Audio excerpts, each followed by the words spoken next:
मिथुन राशि वाले बंधु, आप सभी का बहुत बहुत स्वागत है, हृदय से अभिनंदन है मिथुन राशि भिंड यूट्यूब चैनल में। तो मिथुन राशि वालों, जरा ध्यान से सुनिए। जिस भी व्यक्ति के ऊपर उसके इष्ट, उसके आराध्य और कुल देवता की कृपा नहीं होती है, वैसे तो बहुत सारी देवी शक्तियां होती हैं जिनकी कृपा और आशीर्वाद से जीवन फलित होता है, क्रिया शक्ति प्रबल होती है और कर्मों का बल बढ़ता है, तो जातक कामयाब हो जाता है। लेकिन जिसके ऊपर भी उसके इष्ट देव, आराध्य देव और कुल देवता की कृपा नहीं होती, वह व्यक्ति चाहे कुछ भी कर ले कामयाब नहीं हो सकता, ठोकरें खाएगा ही खाएगा।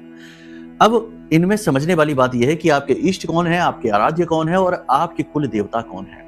ये तीनों ही अलग अलग हो सकते हैं। इनको आप कैसे जाने? तो आपके आराध्य तो वो है जिनकी आप इस समय पर पूजा कर रहे हैं। कोई हनुमान जी की करता है, कोई भोले बाबा की करता है, कोई भगवान श्री कृष्ण की करता है।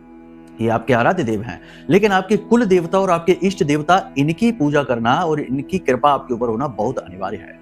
कुल देवता आपके कुल के उद्धारक हैं, कुल के पालनहार हैं और कई पीढ़ियों से आपके परिवार में उनकी पूजा, उनकी आराधना होती चली आ रही है। यानी कि उनका सुरक्षा घेरा, सुरक्षा कवच आपके ऊपर और आपके परिवार के ऊपर है। लेकिन आज के इस भौतिकता वाले जीवन में, भागदौड़ भरे जीवन में, लोग देवी देवताओं को महत्व नहीं देते। लोगों को अपने कुल देवता का ही पता नहीं है।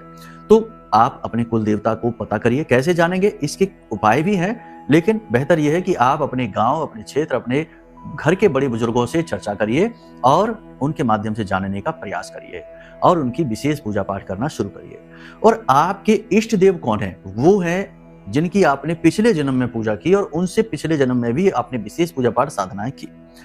उनके बारे में जानना भी और उनकी पूजा करना आपको बहुत ज्यादा जरूरी है, क्योंकि उनकी जरा सी पूजा पाठ और अनुष्ठान से आपका जीवन फलित हो जाएगा। क्योंकि आपने पहले से ही, पिछले जन्मों से ही उनकी पूजा पाठ साधनाएं कर रखी है, यानी उनका पुण्य का घड़ा तो भरा हुआ ही है। लेकिन उनके विषय में आपको जानकारी केवल कुंडली के माध्यम से प्राप्त हो सकती है। कुंडली की कुछ विशेष गणनाएं होती हैं जिनके माध्यम से ये आसानी से जाना जा सकता है कि आपके पिछले जन्म के आपके आराध्य या आपके इस जन्म के इष्ट देव कौन बनने वाले हैं।